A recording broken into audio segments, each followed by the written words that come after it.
Howdy everybody, here for my monthly update on my permaculture, food forest, everything along with that. Starting off here on my trellis. My Maypops are all closed up right now because we just had a big storm and they close up during the storm. But yeah, this is just a cattle panel trellis. The Maypops, or cold hardy passion fruit, have completely covered it. And before they came up, I was starting to give up on them, so I pretty foolishly planted beans as well, runner beans. And they have run all over the place. Better than any other I think I've ever planted, actually. So, that makes sense. They are Miami tribe pole beans. Miami traditionally lived in this area, and I thought it was, sort of right to grow something that they grew in the soil they grew it in again. But maybe I'm wrong in that. Maybe I should have asked permission, but I don't know anybody to ask. But the Maypops have largely overtaken it, and at a glance it's hard to tell them apart. Maypops having these 3-lobed leaves and the beans having leaves of 3, you could almost mistake them for each other at a glance. But once you really notice the separation, and the flowers make it very obvious, these white flowers right there. Oh my goodness, I apologize, my screen's been foggy. There we go, that should be much better now. But those beautiful white flowers, small, simple. Right here, we have a big bee. Probably was eating when the storm hit and it just took shelter under this leaf. I'm told there won't be any more storms, but I'll cover her back up. More beans all the way out here. Maypop spreads like crazy underground, so the only way to control it is to isolate it like this. If it's not obvious, this cattle panel is mowed all around it. There's a reason I didn't put it in the food forest, because if I did, there'd be no chance for much of anything else to live in the food forest. It'd get taken over. But here we have some beans falling back down, cascading down. Bigger, more mature beans, quite healthy, happy beans. Not as healthy and happy, but there are beans hanging on the inside. So it looks like I'll at least get enough dry beans back to replace my losses. Of course, that's a Japanese beetle bag. It's somewhat controversial to trap them. They're invasive, so the controversy isn't in killing them. The controversy is in the trap causes more damage to plants around it.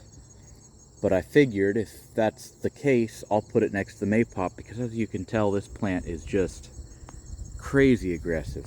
Nothing can really put a dent in it. Even with that trap bringing in extra Japanese beetles, you can see there is Japanese beetle damage, and the last couple Japanese beetles of the season are still on it.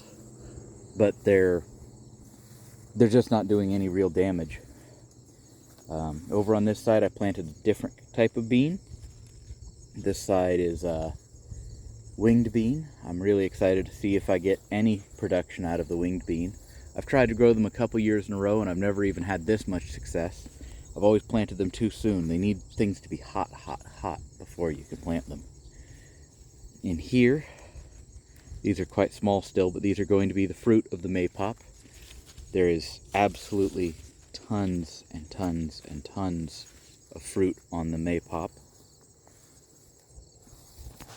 Down here low, more fruit, more fruit.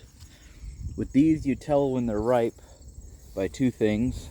Instead of this green color, they start to get a more, lemony, limey, old lime kind of color. More like this, honestly, but this isn't quite there yet.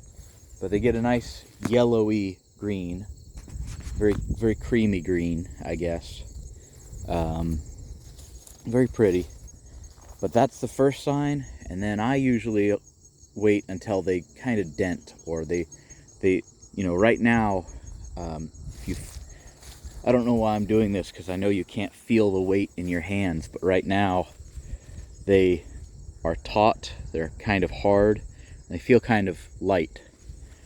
They'll start to feel heavy once the fruit is full, And then they'll sort of, from this perfect balloon, they'll kind of pop, like a balloon that has lost some of its air.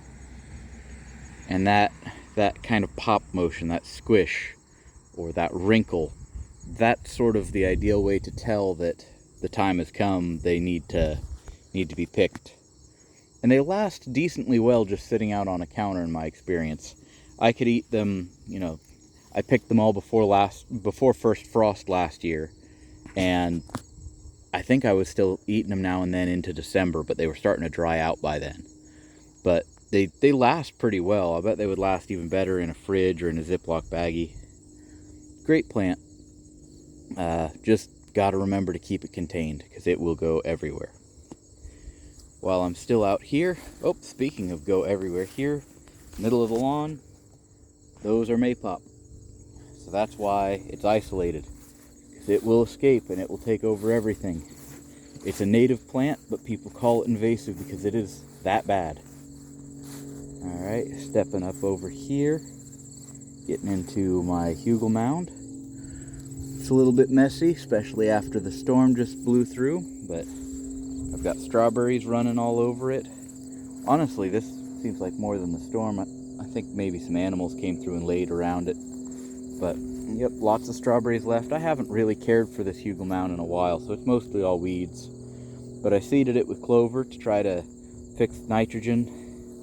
There's sunchokes all over my feet over here, all around my feet. This was the top off of, trying to think of it.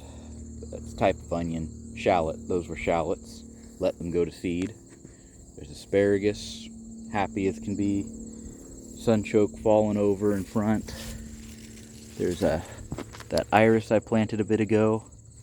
It looks a little unhappy. It's been chewed on by mice, but it's still hard. As long as it's still hard, there's a good chance it'll come back next year.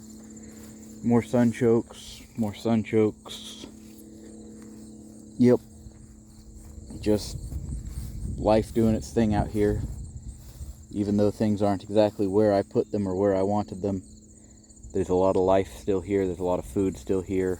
It's a walking onion coming up through the mess. There's the asparagus I spotted from the other side. There's another asparagus I almost missed right there. Just lots of life around here. Oh, there's taters. Just some kind of potatoes I forgot to harvest last year. I didn't get them all. I think I had osetes over here. So I'll get a couple more osetes out of this area. I really need to come over here and cut it back, take any plants that I want to save, and put cups over them, and then just heavily mulch this whole thing with wood chips is what I really need to do. Right here is my Moderna fistulosa, or my wild bee balm. Don't know that calling it wild bee balm is the most honest thing you could call it, because there are plenty of other wild bee balms, but here's the seed heads left behind from the plant itself. Should have done this before the rain, but might be possible to sort of mush them and get some seeds to pop out. Certainly still smells like Moderna fistulosa. Wonderful, wonderful herbal smell. Yep, there's a seed. So it's hard to get them out right now because they're so wet, but there are definitely seeds in those seed heads. So once they dry back out, I'll go walk around and spread them all over. But wild bee balm, great medicinal, great tea plant, been used for tea. In fact, I'm going to take a leaf and just kind of do it like a dip. Just stick it in the front of my lip. Now I'm gonna walk over to the last thing in sort of the front yard area that isn't a food forest. Hope the camera shake's not too bad. I will say the Moderna fistulosa and I think Moderna bradbury, or the eastern bee balm, another wild variety, they're both spicy. They're actually a little bit hot in my mouth. Not a fan of spicy things, honestly, but the flavor is very nice. So right here, this is a service berry in the middle, and it's been eaten pretty bad the last couple years by deer. So it's not very impressive. It's not quite as beautiful as I would have hoped. But around it. It's got comfrey. Down in that mess, there's some, yeah, I see it. Down by the pole, there is a walking onion. And over here is one of my best looking Soshan, or cut leaf coneflower. I need to come out here and add more mulch because it's spreading through rhizomes out into the lawn. And they're just going to get hit by the mower if I don't add more mulch around it. So, yeah, nice little guild off to the side. I'm going to turn this off as part 1 and start part 2 over in the main food forest. Thank you all for watching. Have a great day, everybody. Goodbye.